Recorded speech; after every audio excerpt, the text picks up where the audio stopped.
ஆதியாகமத்திலே நாம் பார்த்தோம், மனிதன் எப்படி கெட்டுப்போனான் என்பதை பார்த்தோம். யாத்திராகமத்திலே என்ன பார்த்தோம்?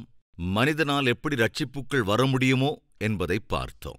லேவியராகமத்தில் என்ன பார்த்தோம்? மனிதன் எப்படி பரிசுத்தமாக்கப்படுகிறான் என்பதை பார்த்தோம். முதலாவது மனிதன் எப்படி கெட்டுப்போனான், அதை ஆதியாகமத்திலே பார்த்தோம். மனிதன் எப்படி ரட்சிக்கப்படுவான் என்பதை யாத்திராகமத்திலே பார்த்தோம். மனிதன் எப்படி பரிசுத்தமாக்கப்படுகின்றான் என்பதை லேவியராகமத்திலே பார்த்தோம். அதேபோல மனிதன் எப்படி தேவனை சேவிக்க வேண்டும், தேவனை ஆராதிக்க வேண்டும், தேவனை பின்பற்ற வேண்டும், இவற்றை எண்ணாகமத்திலே நாம் பார்த்தோம். மனிதன் எப்படி உயர்த்தப்படுவான், ஆசீர்வாதகரமாக மாற்றப்படுகிறான் என்பதை உபாகமம் புத்தகத்திலே பார்க்கிறோம். இவைகள்தானே நம்முடைய வாழ்க்கையில் அவசியம். பாவம் செய்கிற ஒரு மனிதன் ரட்சிக்கப்பட வேண்டும். ரட்சிக்கப்படுகின்ற ஒருவன் பரிசுத்தமாய் வாழ வேண்டும். பரிசுத்தமாக வாழ்கிற ஒருவன் ஆண்டவரை சேவிக்க வேண்டும். ஆண்டவரை சேவிக்கின்றவன் ஆசீர்வதிக்கப்பட்டு தன்னை சுற்றியிருக்கிற சமுதாயத்துக்கும் ஆசீர்வாதமாய் மாற வேண்டும். இந்த அற்புதமான திட்டத்தை தேவன் இந்த நியாயப்பிரமாணங்கள் மூலமாக நமக்கு அறிவிக்கிறார். எனவே எண்ணாகமத்திலே நாம் பார்க்கிற போது ஜாக்கிரதையா கவனிக்கணும். தேவன் தாம் வாக்குத்தத்தம் செய்த அந்த பூமிக்கு ஜனங்களை அழைத்து கொண்டு போகிறார்.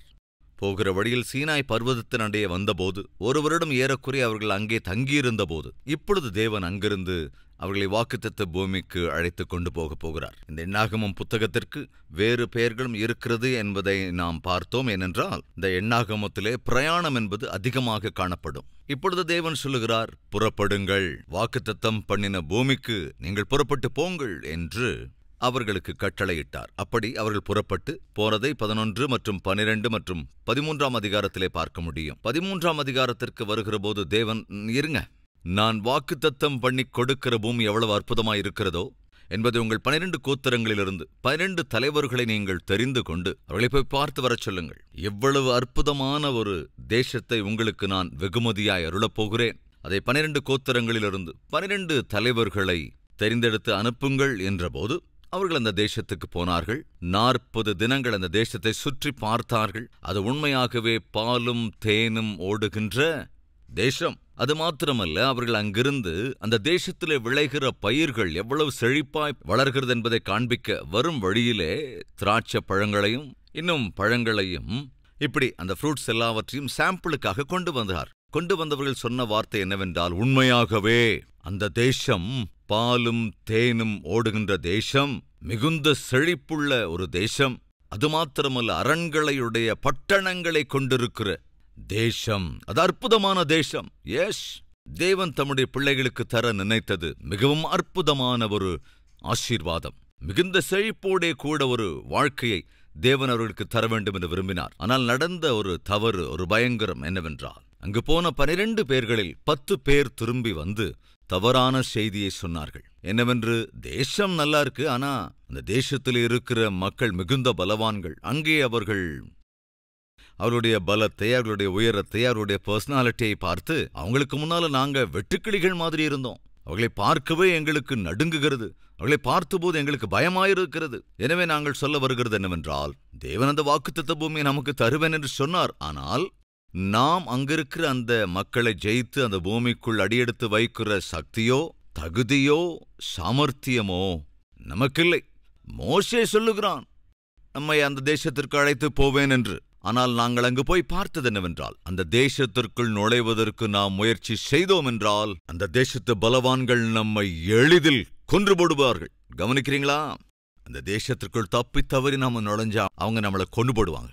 நம்முடைய மனைவிமார், நம்முடைய பிள்ளைகள் மீண்டும் அவர்களுக்கு அடிமைகளாக மாற வேண்டியிருக்கும். வேற வழியில் ஒண்ணுதான் செய்ய முடியும். இப்போ இந்த மோசேயையும் இந்த ஆரோனையும் நம்பி நம்ம இங்கிருந்து ஒரு அடி முன்னால் எடுத்து வச்சோம்னா நம்ம வாழ்க்கையே நாசமாயிடும். நம்முடைய மனைவி பிள்ளைகள்லாம் அவங்களுக்கு அடிமை ஆயிடுவாங்க. அதனால செத்தா இந்த வனாந்தரத்திலே செத்துடலாம். சில நூற்றுக்கணக்கான ஆண்டுகள் நாம இந்த எகிப்து தேசத்துல அடிமைகளாக வாழ்ந்தோம். அப்படி இருந்து நம்மள வாக்குத்தத்த பூமிக்கு கூட்டிட்டு போவேன்னு சொல்லி இந்த மோசே அப்புறம் ஆரோன் பேசினாங்களே தவிர, நாங்க போய் பார்த்த வரைக்கும் சொல்றோம், அதை நாம சுதந்திரித்துக் கொள்ளுவதற்கு சுலபமான தேசம் அல்லவே எல்லாம். அங்க இருக்கிறவங்க நம்மள அப்படியே கொன்னே போடுவாங்க. ஏற்கனவே அடிமைத்தனத்திலே கிடந்தவர்கள் மறுபடியும் போய் இவங்க கையில எதுக்காக நாம அடிமையா வாழணும்? அதனால 2 ஆப்ஷன்ஸ் தான் இருக்கு. ஒன்னு, இந்த வராந்தரத்திலே நாம செத்து போறது. இன்னொன்னு, பேசாம எகிப்து தேசத்துக்கே திரும்ப போயிடுறது. இதுதாங்க அந்த 10 பேர் அவர்களுக்கு சொன்ன ஒரு ஒன்றுக்கும் உதவாத யோசனை. ஆனால் யோசுவாவும் காலேபும் அடிச்சுக்கிறாங்க, கெஞ்சி மன்றாடுறாங்க, ஐயா ஐயா கொஞ்சம் கொஞ்சம் பொறுங்க. எந்த தேவன் நம்ம எல்லாம் எகிப்திலிருந்து பார்வோனிடத்திலிருந்து விடுவித்து கொண்டு வந்திருக்கிறாரோ அந்த தேவன் நமக்கு தேவையான பலனை தர போதுமானவர். கட்டாயமாக நாம் அந்த தேசத்துக்கு போவோம், கட்டாயம் அந்த தேசத்தை நாம் மேற்கொள்வோம், கட்டாயமாய் நாம் வாக்குத்தத்த பூமிக்குள் நுழைந்து விடுவோம். தயவு செஞ்சு அவங்க சொல்றத கேட்காதீங்க, நாங்க சொல்றத நம்புங்க. ஒரு திருநம்பலங்க. அந்த கணவன், மனைவி, 3 பிள்ளைகள் அவ்வளவு அந்யோன்யமா இருந்தாங்க, அவ்வளவு அன்போட, அவ்வளவு பாச நேசத்தோட இருந்தாங்க. சுற்றுமுற்றும் இருந்த எல்லாருக்கும் கூட இந்த குடும்பத்தை பார்த்தா அப்படியே ஒரு விதமான பொறாமை. அந்த கணவன் வேலைக்கு புறப்பட்டு போகும்போது மனைவி வாசல் வரைக்கும் வருவாங்க, அல்லது இன்னும் அந்த கேட்டு வரைக்கும் கூட வருவாங்க. பிள்ளைகளும் பின்னாலேயே ஓடி வருவாங்க. பிள்ளைங்க எல்லாரும் அப்பாவுக்கு முத்தம் கொடுத்து அனுப்புவாங்க. அப்பாவும் பிள்ளைங்களை கட்டி அணைச்சிட்டு போவார். அந்த மனைவி புறப்பட்டு போற கணவன் அணைச்சுக்குவாங்க, கணவரும் அவர் அணைப்பார். அதே போல சாயங்காலம் அவர் வேலை முடிந்து வருவதற்காக, அவர் வருகைக்காக காத்திருக்கிற மனைவி பிள்ளைகள் வாசல் அருகே, கேட் அருகே எதிர்பார்த்து கொண்டிருப்பார்கள். அவர் வருவதுதான் தாமதம். இந்த 3 பிள்ளைகள் வேக வேகமா போய் தங்களுடைய அப்பாவை கெட்டியா அணைச்சுக்குவாங்க. அவ்வளவு அன்போடு, பாசத்தோடு, புன்னகையோடு கூட அந்த மனைவி கணவனை வரவேற்பார். இதெல்லாத்தையும் தவறாம பார்க்கிற சுத்துமுத்தும் இருக்கிற அவங்களுக்கு என்னமோ தெரியாது, இவங்க மேல ஒரு பொறாமை. அந்த கணவர் வழக்கம் போல அன்னைக்கு வெளியே புறப்பட்டு போகும்போது மனைவி வழக்கம் போல வந்து அனுப்புனாங்க. பிள்ளைங்களும் ஓடி வந்து முத்தம் விட்டு டேடிய டாட்டா சொல்லி அனுப்புனாங்க. சாயங்காலம் ஒரு 5-5:30 மணிக்கெல்லாம் அவர் திரும்ப வீட்டுக்கு வந்துருவாரு. அதே போல் அன்னைக்கும் திரும்ப வந்தாரு. தூரத்திலிருந்து வரும்போது வீட்டு வாசல்ல மனைவி கேட்டுக்கிட்ட பிள்ளைகள்லாம் நிற்கிறது ஒரு வழக்கமாகவே இருந்தது.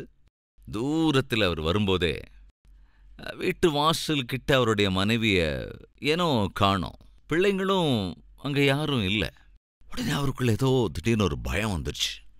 என்னாச்சு? வேகமாக வந்து கேட்டை திறந்தாரு. ஏன் மனைவியும் பிள்ளைங்களையும் வெளியே காணோம், என்ன ஆச்சு? அந்த எண்ணம் அவரை ரொம்ப அப்படியே ஒரு மாதிரி தடுமாற பண்ணிடுச்சு. வேகமாக வந்து கதவை தட்டினாரு. இது வரைக்கும் ஒரு நாள் கூட இப்படி கதவை தட்ட வேண்டிய சூழல் வந்ததே இல்லை. ஏன்னா அவருடைய மனைவி பிள்ளைகள் எப்போதும் எதிர்பார்த்திருப்பாங்களே.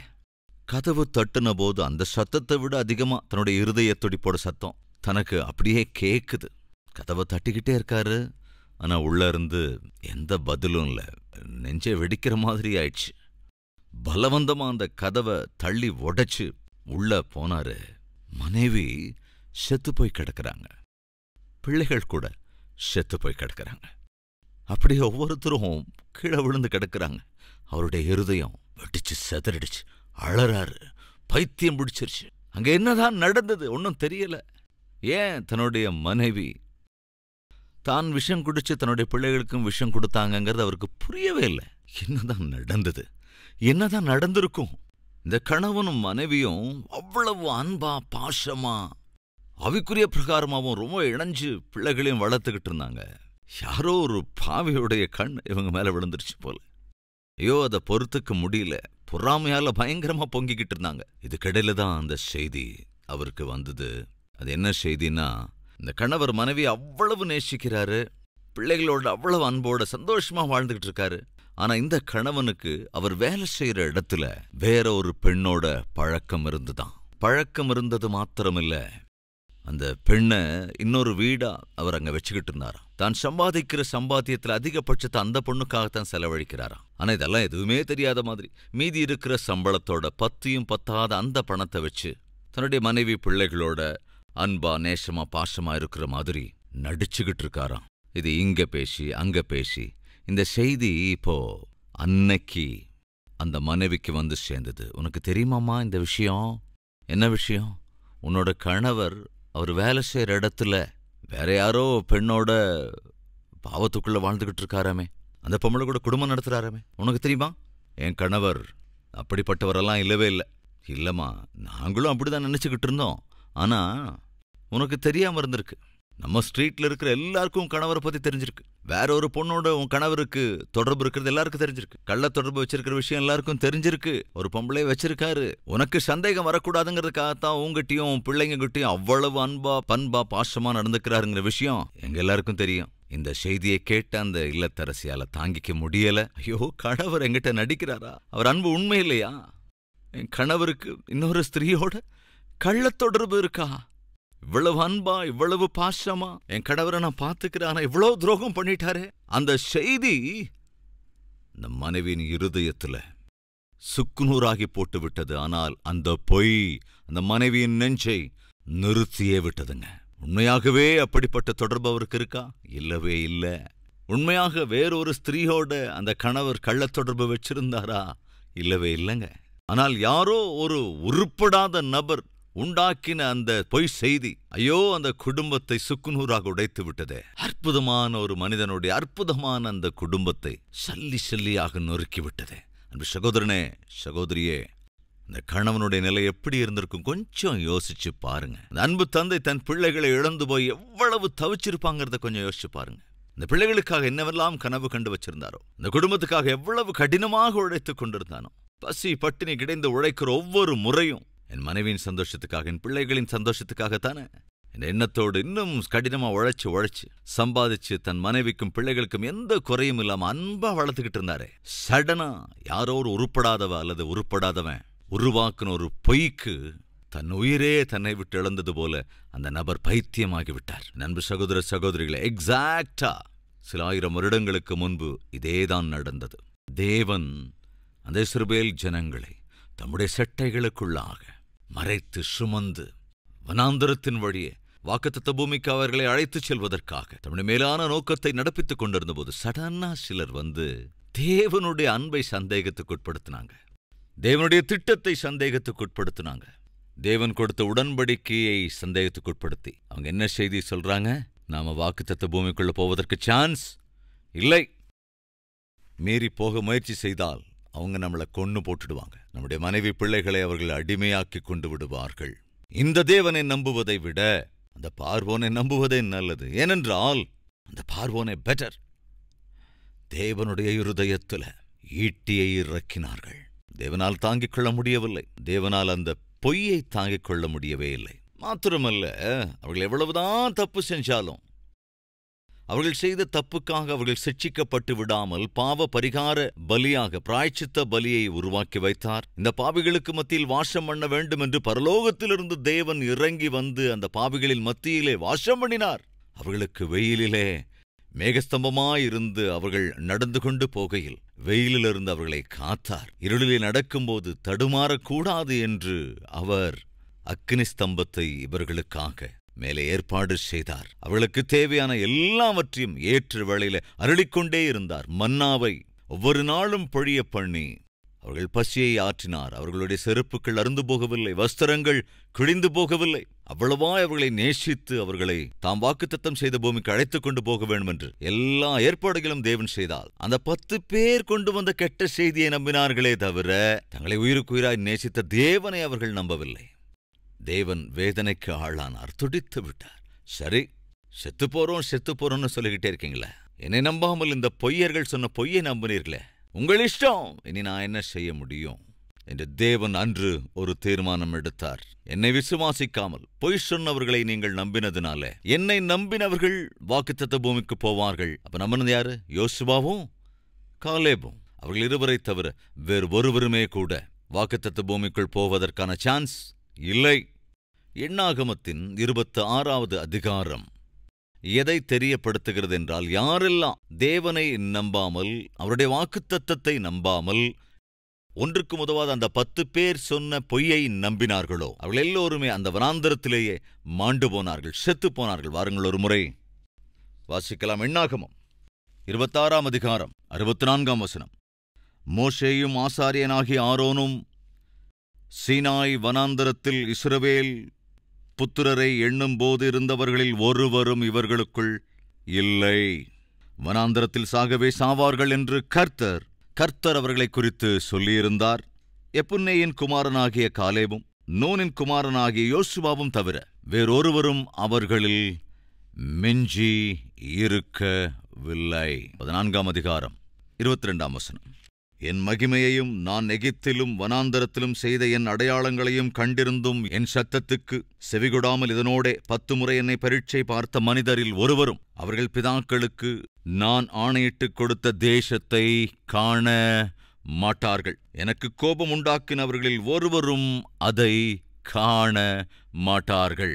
என்னுடைய தாசனாகிய காலேப் வேறே ஆவியை உடையவனாயிருக்கிறபடியினாலும் உத்தமமாய் என்னை பின்பற்றி வந்தபடியினாலும் அவன் போய் வந்த தேசத்திலே அவனை சேரப்பண்ணுவேன். 30 தொடர்ந்து 34ஆம் வசனம். எப்புன்னேயின் குமாரன் காலேபும் நூனின் குமாரன் யோசுவாவும் தவிர மற்றவர்களாகிய நீங்கள் நான் உங்களை குடியேற்றுவேன் என்று ஆணையிட்டுக் கொடுத்த தேசத்தில் பிரவேசிப்பது இல்லை. தொடர்ந்து 34ஆம் வசனம். நீங்கள் தேசத்தை சுற்றி பார்த்த 40 நாள் இலக்கத்தின்படியே ஒவ்வொரு நாள் ஒவ்வொரு வருஷமாக நீங்கள் 40 வருஷம் உங்கள் அக்கிரமங்களை சுமந்து என் உடன்படிக்கைக்கு வந்த மாறுதலை உணருவீர்கள். 40 நாள் வேவு பார்க்க போனார்கள்.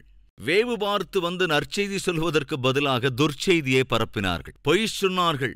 இந்த 40 நாட்கள் எவ்விதத்திலெல்லாம் நீங்கள் நான் உங்களுக்காக வாக்குத்தத்தம் பண்ணின அந்த தேசத்திலே சுற்றித் திரிந்து உண்மையை சொல்லுவதற்கு பதிலாக பொய் செய்தியை எல்லோரிடத்திலும் பரப்பினதினாலே இந்த வனாந்தரத்தில் 40 வருடங்கள் சிட்சையை சுமந்து இந்த வனாந்தரத்திலேயே மாண்டு போவீர்கள். எதற்காக 40 வருடங்கள் இவர்கள் வனாந்தரத்தில் சுற்றித் திரிய வேண்டி வந்தது? இதுதான் காரணம்.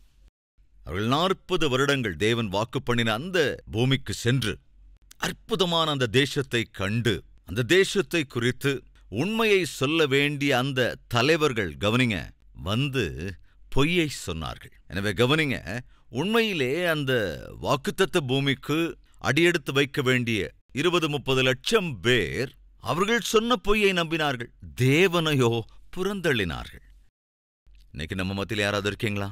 தேவனை அல்லாமல், தேவனுடைய வாக்கை அல்லாமல் வேறு யாரோ சொல்கிற வார்த்தையை நம்பி ஒருவேளை உங்கள் வாழ்க்கையை நீங்கள் கெடுத்துக் கொண்டிருந்தால், பரிசுத்தமற்ற காரியங்களிலே மூழ்கிக் கொண்டிருந்தால், தேவனை விட்டு விலகிக் கொண்டே இருந்தால் உங்களுக்கு நீங்களே உங்களுடைய வாழ்க்கையில் கஷ்டத்தை வருவித்துக் கொள்ளுவீர்கள் என்ற விஷயத்தை மறந்துவிடக்கூடாது. இந்த 26வது அதிகாரத்துக்கு வரும்போது அங்க என்ன நடக்குது? 40 வருடங்கள் நிறைவுக்கு வரப்போகிறது. ஜாக்கிரதையா கவனிக்கணும். தேவன் என்ன சொல்லியிருந்தார்? 40 years, 40 வருட கால சிட்சையை நீங்கள் அனுபவிப்பீர்கள். இந்த 40 வருட சிட்சையை அனுபவித்து மாண்டு போவீர்கள். எனவே இந்த 26வது அதிகாரத்திற்கு வருகிற போது ஆல்மோஸ்ட் 40 வருடங்கள் கடந்து போகிறது. எனவே விளைவாக யார் தேவனுக்கு எதிராக இருந்தார்களோ, பொய்யை மட்டுமே சார்ந்து கொண்டார்களோ, அவர்கள் எல்லோருமே மாண்டு போனார்கள். தேவனை விசுவாசித்து அவரையே பற்றி கொண்டிருந்த யோசுவாவும் காலேபும் மாத்திரம் இருந்தார்கள். அதே சமயத்தில் தேவன் சொன்ன இன்னொரு காரியம், 20 வயதுக்குட்பட்ட எல்லோரையும் நான் விட்டு வைப்பேன், 20 வயதுக்கு மேற்பட்டோர் எல்லோரையும் நான் சங்கரித்து விடுவேன் என்று சொன்னபடி அந்த 40 வருட காலத்தில் 20 வயதுக்குட்பட்டவர்கள் எல்லோருமே உயிரோடு இருந்தார்கள். மீதமுள்ள எல்லோருமே மரித்து போனார்கள். இப்பொழுது மோசேயும் வயதானவனாகிவிட்டான். மோசே கூட வயது முதிர்ந்த நிலைக்கு வந்துவிட்டான். அதையும் வாசிக்கலாம். எண்ணாகமத்தின் புஸ்தகம். வயது வந்த நிலையை அடைந்த பிறகு மோசேக்கு புரிந்துவிட்டது தான் வாக்குத்தத்த பூமிக்குள் போகப் போவதில்லை என்று. ஏனென்றால் ஒரு நாளிலே தேவன் கன்மலையோடு கூட பேசு என்று சொன்னபோது மோசே சென்று கன்மலையை அடித்து விட்டான். அதற்கு முன்பு கன்மலையை அடிக்கச் சொன்னார். அப்படி அவன் அடித்தபோது அந்த கன்மலை பிளந்து தண்ணீர் வெளியே வந்தது. ஆனால் 2ஆம் முறை மோசேயினிடத்தில் அந்த கன்மலையை நீ அடிக்காமல் அந்த கன்மலையோடு பேசு என்று சொன்னார். ஆனால் மோசே ஏதோ கொஞ்சம் அவசரப்பட்டு பேசுவதற்கு பதிலாக அந்த கன்மலை அடித்து விட்டான். அப்படி செய்த பிறகு தேவன் அங்கே சொன்னார், நான் உன்னிடம் சொன்னது ஒன்று, நீ செய்தது வேறொன்று.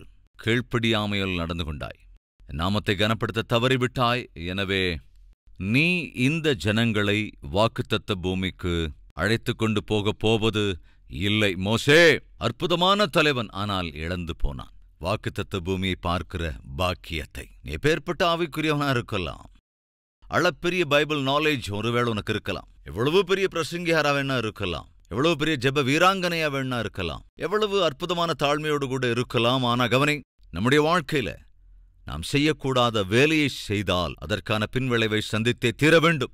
மோசே அதைத்தான் சந்தித்தான். வாருங்கள் எல்லோரும் ஒருமனப்பட்டவர்களாய் தேவனை நோக்கி பார்க்கலாம்.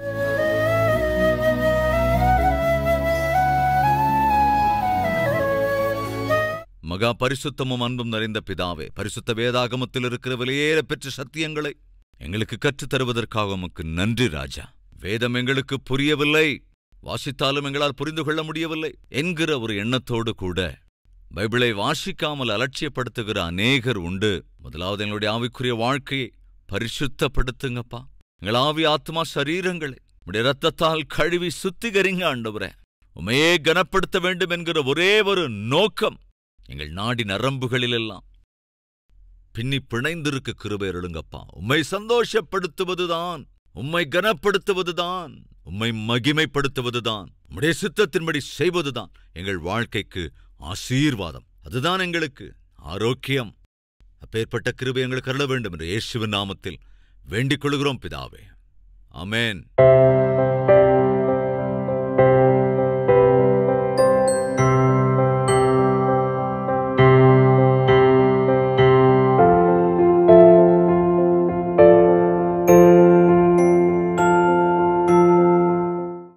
எங்கள் முகவரி கல்வரி, தபால் பெட்டி எண் 30, குக்கட்பள்ளி, ஹைதராபாத் 72.